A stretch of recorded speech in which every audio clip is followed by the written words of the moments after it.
Welcome to Storytelling and Beyond, where we bring you real emotions, unforgettable moments, and stories that touch the heart.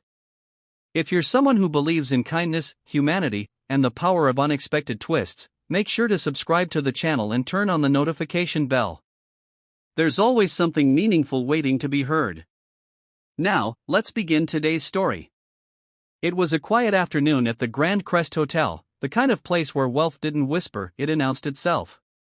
Marble floors gleamed like still water, chandeliers sparkled like 1,000 captured stars, and guests moved through the air-conditioned lobby with the confidence that came from having more than enough. Then the doors opened, and someone very different stepped inside. She didn't belong, at least not by their standards. She wasn't wrapped in designer fashion or walking with the practiced poise of high society. She was a simple woman. Her kurti was clean but faded, her cotton shawl slightly frayed along the edges, and her sandals had walked many miles. She moved slowly, not with hesitation, but with quiet reflection, as though each corner of this lavish hotel carried some weight of memory. She looked around once, her eyes soft, thoughtful, not intimidated, just taking it all in. Then, with measured steps, she walked over to the hotel's exclusive cafe.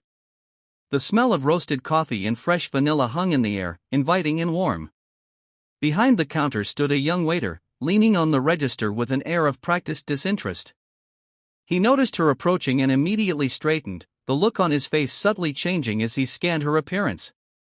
She reached the counter, smiled gently, and said, "Could I have a cup of tea, please?" He blinked, unsure if he had heard her correctly. "Are you a guest here?" he asked, his tone already shifting to something colder. She shook her head. "No, I'm not staying. I just wanted some tea. I'll pay for it." He glanced toward the lobby. A couple of well-dressed guests were now watching. The woman with pearls in the lounge raised an eyebrow. The waiter forced a stiff smile. "I'm sorry, ma'am.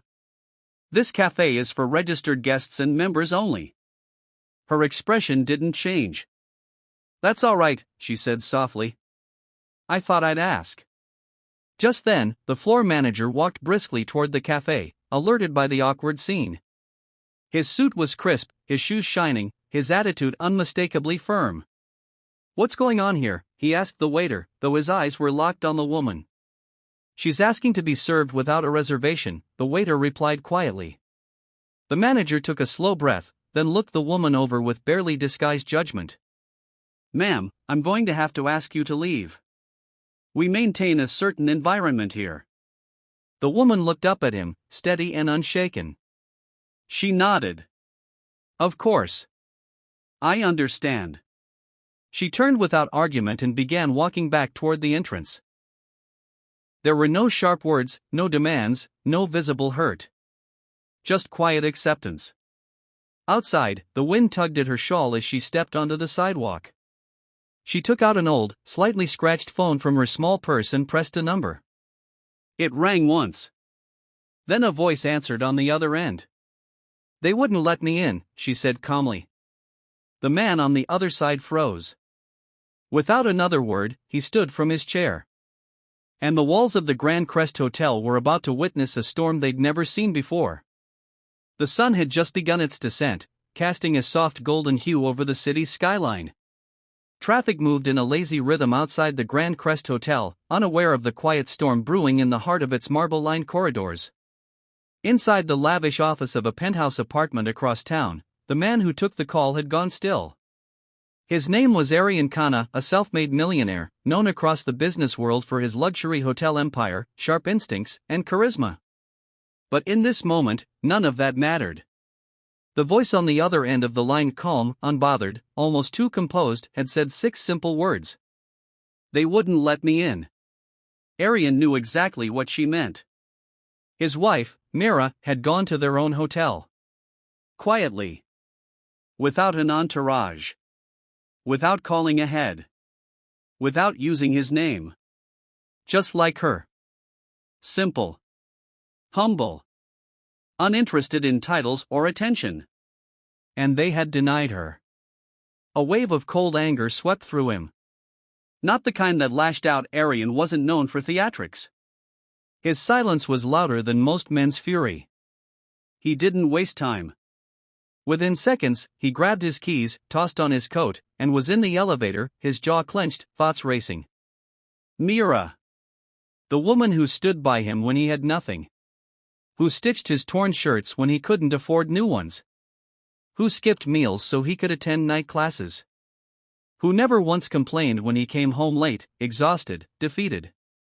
The woman who refused every diamond he offered her, and always chose simple silver instead. She had built his empire with him, not with bricks or money, but with sacrifice, love, and unwavering belief. And they told her she wasn't welcome? Outside, his black SUV screeched onto the road, the driver barely able to keep up with Arian's sharp directions. Crest Hotel. Now. Meanwhile, Mira sat quietly on a bench not far from the hotel. She hadn't cried. She didn't feel humiliated. But she felt something heavier, disappointment. Not for herself, but for how the world had turned so blind to humility. How quickly people judged worth by fabric labels and polished shoes.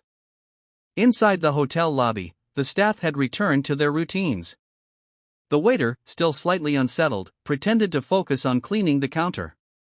The manager, brushing the situation off, didn't know his day was far from over. Because just 15 minutes later, the hotel valet rushed to open the passenger door of a black Range Rover. He froze the moment he saw Arian Khanna step out, eyes sharp, steps deliberate, fury simmering just beneath the surface. Guests turned to look, whispering his name. Employees straightened up instantly, sensing something was wrong. Very wrong. Arian didn't pause at the entrance. He pushed open the glass doors with force, scanning the room like a man who had been betrayed. His gaze landed on the front desk. On the staff. And finally, on the manager. His voice cut through the silence. Where is the man who asked my wife to leave? And the air in the Grand Crest turned heavy. No one spoke. No one dared to. Because they all realized, too late, that the woman in the torn shawl wasn't just someone, she was everything to the man who owned the very ground they stood on. A hush fell over the Grand Crest Hotel like a sudden shift in weather. The kind that makes everyone pause, look up, and wonder what's coming.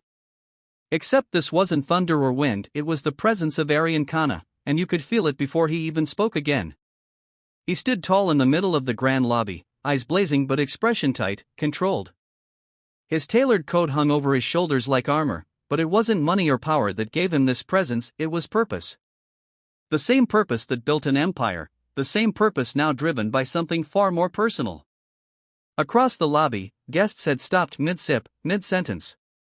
Conversations dropped into silence. Phones were lowered. People stared. Everyone recognized him, the billionaire, the mogul, the face behind the brand that stood for excellence and exclusivity. And now here he was, not with a smile for a PR event or a handshake for a client, but with a demand that rattled the walls. Where is the man who asked my wife to leave? The staff froze.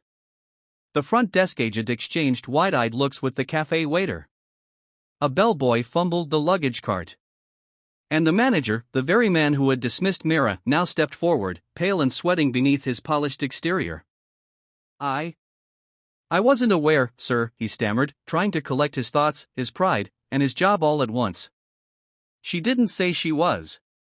Arian raised a hand to stop him. Not a gesture of violence, just control. Absolute, unquestionable control. She didn't have to say anything, Arian said, voice low but firm, each word a stone. That woman is the reason this hotel exists. When I had nothing, she gave me everything. She is my partner, my strength, my wife. And you turned her away because of how she looked. The manager tried to speak again, but there was no room for excuses. Arian didn't need to shout. His silence between sentences said more than raised voices ever could. She asked for a cup of tea. Tea, he repeated. And you looked at her clothes, not her eyes. You saw what she wasn't wearing, not who she was. No one moved. Even the guests, some of them still holding their gold-plated room keys and overpriced cocktails, looked uncomfortable now. Because the truth hit hard, and it was visible. That beneath the marble and the chandeliers and the five-star service, something rotten had crept in. Judgment. Pride. Superficiality. Arian turned slightly, and just then, Mira walked through the front entrance. She had come not to make a scene, but simply to be with him. Her face was calm, her walk composed. And as she approached, something remarkable happened. Guests began to part for her, not because of fear or status, but out of respect. It was unspoken, but felt deeply. Arian took her hand gently, and looked back at the staff. This woman served tables when I couldn't get a job. She nursed my mother when she fell sick. She stayed up every night while I chased this dream. And you, standing in the hotel she helped build, told her she wasn't welcome. The manager's lips parted, trembling. But the apology never came. Because Arian had already made his decision. Clear your desk. You don't represent what we stand for anymore. A murmur went through the room. It wasn't just about a man losing a job. It was about something much bigger: accountability, truth, the idea that kindness mattered more than appearances. Arian turned to Mira and whispered, "Let's go home." And with that, they walked out. Not as a billionaire and his wife, but as two people whose love and humility had just shaken an empire to its core. The next morning, sunlight spilled gently over the city skyline, warming the glass exterior of the Grand Crest Hotel. But inside, the atmosphere was different: charged, alert, humbled. News of what had happened the evening before had already started to ripple through the city. In the hospitality industry, stories like these spread fast, especially when they involved the owner himself. But for Arian and Mira, the world's reaction didn't matter. They had always lived quietly, beneath the noise of wealth and attention. That morning, they were sitting on the terrace of their home, the same home they had bought before Arian became a household name, drinking tea from mismatched mugs. "I didn't want to make it a big deal," Mira said gently, watching the steam rise from her cup. Arian smiled. "You didn't." "I did." She glanced at him, eyes kind. "You didn't have to do that." He reached across the table and placed his hand over hers. "Yes, I did. Not because of who you are to me, but because of what you stand for. You remind me why I started all this. And if I forget that, then everything I've built means nothing." They sat in peaceful silence for a while. It was the kind of silence that only two people who truly understood each other could share, without the need for words, without explanation. Back at the hotel, the staff had gathered for an impromptu morning meeting. The new manager, an older woman with a background in community service and hospitality ethics, had already arrived. Arian had appointed her personally after dismissing the former manager. Her name was Mrs. Alina, and she was calm, firm, and carried herself with a quiet strength. "I don't expect perfection," she said to the staff, who stood nervously in the conference room. "But I expect empathy. From this moment forward, we are not a hotel that serves only the rich. We are a place that welcomes everyone with dignity." A few employees lowered their eyes, ashamed. The young waiter who had turned Mira away the day before stood silently in the back. He hadn't been fired, Arian had insisted on that. "He's young," Arian had said. "He deserves to learn, not be destroyed." Mrs. Alina turned to him now. "Do you know what you did wrong?" The waiter nodded. "I judged her. I assumed things." She looked at him closely. "What would you do differently?" "I would serve her tea. With respect. The same way I would serve anyone else." She nodded slowly.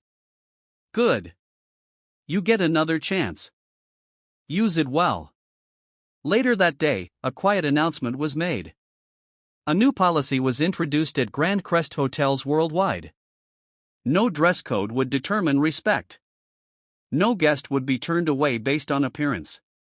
Every employee would now undergo compassion training. And once a week, the hotel would host an open breakfast, free, for anyone who walked in, no questions asked. The idea came from Mira. She never wanted her experience to become a scandal.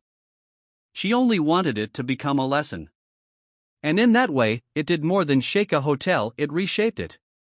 Sometimes, change begins not with a fight, but with a quiet woman in worn sandals, asking for a cup of tea.